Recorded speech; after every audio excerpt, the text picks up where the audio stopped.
সুপ্রিয় শিক্ষার্থীরা আসসালামু আলাইকুম। ডিবিএমএস কিংবা ডেটাবেজ ম্যানেজমেন্ট সিস্টেম হলো এক ধরনের সফটওয়্যার যাতে স্ট্রাকচার্ড কোয়েরি ল্যাঙ্গুয়েজ কিংবা এসকিউএল কমান্ড ব্যবহার করে ডেটাবেজ সংক্রান্ত বিভিন্ন ধরনের কার্যাবলী সম্পাদন করা হয়। একটি ডেটা টেবিল তৈরির জন্য ক্রিয়েট টেবিল কমান্ডটি ব্যবহৃত হয়। একটি গঠনকৃত টেবিলে তথ্য সংযোজনের জন্য ইনসার্ট কমান্ডটি ব্যবহৃত হয়। একটি টেবিলের অন্তর্গত তথ্য পরিবর্তনের জন্য আপডেট কমান্ডটি ব্যবহৃত হয়। একটি টেবিল থেকে প্রয়োজন অনুযায়ী তথ্য খুঁজে বের করতে সিলেক্ট কমান্ড ব্যবহৃত হয়। একটি টেবিল থেকে অপ্রয়োজনীয় তথ্য মুছে ফেলতে ডিলিট কমান্ডটি ব্যবহৃত হয়। একটি টেবিলের তথ্যসমূহ টেবিল সহ মুছে ফেলতে ড্রপ কমান্ডটি ব্যবহৃত হয়।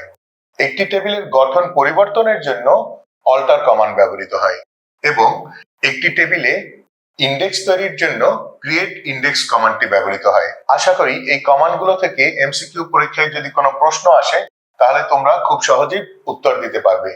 Thank you and all the best for your exams.